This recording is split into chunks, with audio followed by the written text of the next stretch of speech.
Customer blouse తీసుకుని blouse hand ఎంత పొడవు ఉందన్నది చూసుకోవాలి టేప్తో. ఒక చివరి నుంచి కరెక్ట్గా భుజం కుట్టు వరకు 8 ఇంచెస్ ఉందండి. 8 ఇంచెస్కి 1 ఇంచ్ కలుపుకోవాలి. కింద ఖర్చు కోసం, పైన ఖర్చు కోసం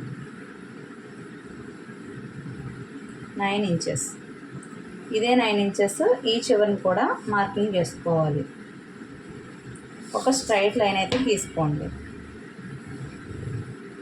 ఇది పెద్ద సైజ్ బ్లౌజ్ కాబట్టి ఇటు పక్క చంక డౌన్ వచ్చేసి 3.5 ఇంచ్కి మార్క్ చేసుకోండి. ఇప్పుడు ఒక హాఫ్ వరకు ఒక లైన్ గీసుకోండి.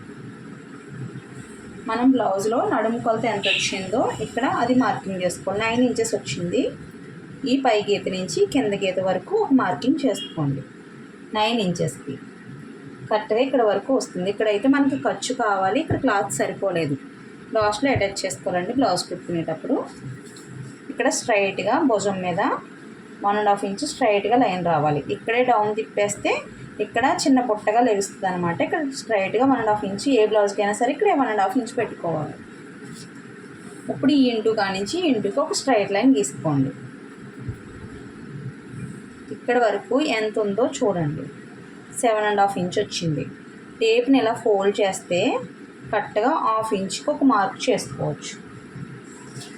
ఇప్పుడు మనం నీట్గా ఇలా పైనుంచి ఒక కింద నుంచి ఒక డ్రా చేసుకోవాలండి. కరువు గీసుకోవాలి. ఇలాగా పైనుంచి ఒక కరువు, కింద నుంచి ఒక కరువు నీట్గా షేప్ ఇస్తామన్నమాట.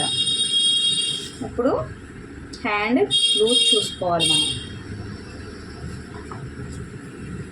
టేప్తో.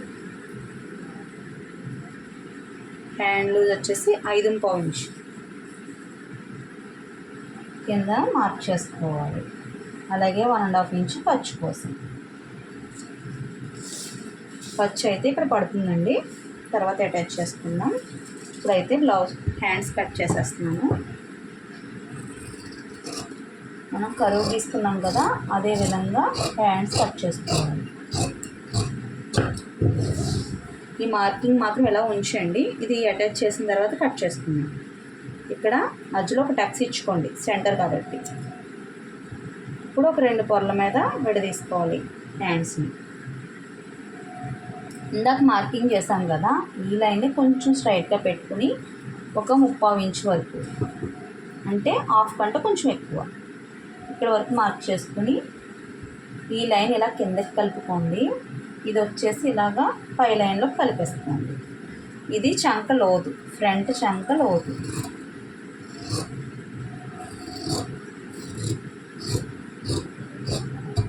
ఇక్కడ ఒక టక్స్ పెట్టుకోవాలి, ఎందుకంటే ఈ సైడ్ లోతు తీసుకున్నాము, ఇది ఫ్రంట్కి రావాలని చెప్పి. హ్యాండ్స్ కటింగ్ అయిపోయిందండి.